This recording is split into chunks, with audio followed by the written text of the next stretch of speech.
What's up, everyone watching this video? It's Admin Tim from Sons of Liberty. I come from a long line of patriots who volunteered to serve the United States in its military. My father, my grandfathers, my cousin, my uncle, my brother, my sisters, my great-grandfathers, me and you, your mama and your cousin too.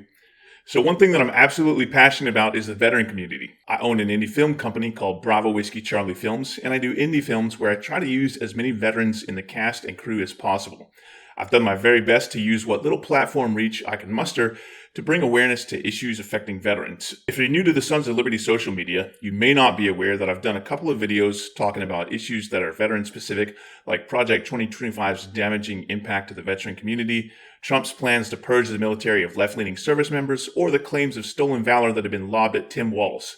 Those videos went viral, with the Tim Walz videos racking up like 2 million views across YouTube, TikTok, and Facebook. So real quick, what is stolen valor?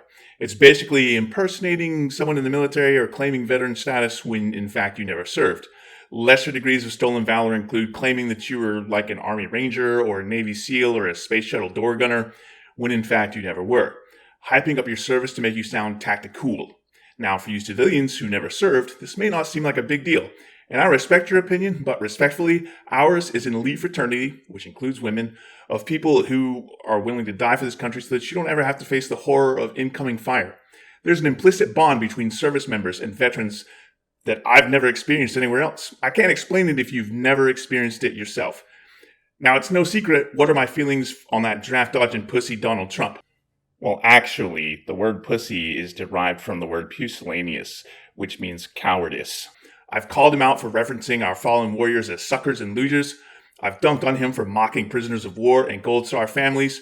I've laughed my balls off at Velveeta Voldemort, insinuating that he knew more than generals and had more experience militarily than most people. I've mocked him for his bone spurs deferments. I've roasted his piss-poor leadership during his abysmal failure as a one-term POTUS. I've clowned on him for not even being able to lead an insurrection properly. I think you're getting the big picture on the massive amount of disdain that I have for this fuckface. So when people got in my comments asking what are my opinions on Trump showing up to Arlington National Cemetery to lay a wreath, I thought about it for like 2 seconds and then my opinion is this. Well, at least he finally showed up. I've been to Arlington more times than I can count to quietly weep as bodies are lowered into the ground. When I lived in the DC area, I spent a lot of time making trips to visit little plots of land all over the cemetery. So when dipshit Donnie goes there as a publicity stunt to try to shore up support from the MAGA cosplatriots, all I can say is it's about fucking time. But that's not why I'm here today, fam. Today I was reading the Vote Vets Twitter feed and I noticed that they referenced Republicans sending a letter to once again run their fucking mouths about Tim Walz and his military service. Now, I normally don't give a fuck about anything that rube Republican politicians say these days. If their lips are moving, they're probably lying. But when these dudes send a letter targeting America's dad, Tim Walz, and it's signed by Ronnie Jackson, I sit up and take notice. Because you know what I fucking hate? Hypocrisy. Hypocrisy is sending a bullshit memo trying to play fuck games and use military service as a political pawn. You see, letter signatory Ronnie Jackson, a Texas congressman and former White House physician to Sweet Potato Hitler, claims to be a retired admiral. What actually happened was that he got demoted for being a piece of shit. So he's not a retired admiral, he's a captain, which in Navy speak is like the equivalent to a full bird colonel for everybody else. The letter was also signed by Troy Nels, who notoriously got busted for wearing a combat infantryman's badge. Other signatories claimed that they were retired military, which means they were either medically retired before their 20 years for something like being wounded in action, or they served roughly around 20 years, a little less, a little more. So Roger Marshall served 7 years. Rick Scott served 29 months. Brian Babin, I don't know, and Greg Lopez served for 4 years. Jim Banks is still in the Navy Reserves, but listed himself as being retired. Mike Boast served 3 years as a Marine. Mike Carey from Ohio claims to be retired. Eli Crane claims to be a retired Navy SEAL, but only did 13 years.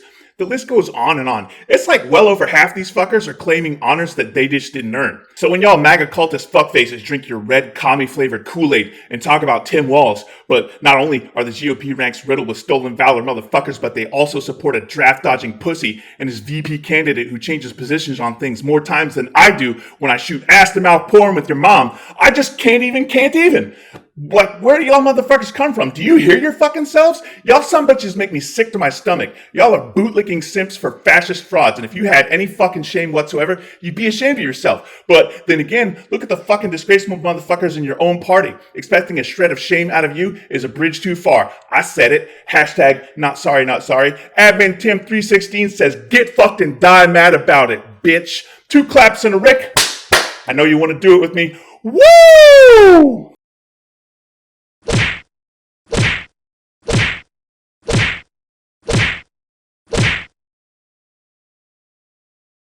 Brian Babin and George Lopez. Who the fuck? What? All right, I'm sitting at kind of a funny angle here, so if it looks off, I'll just have to figure out how to rotate it a little bit.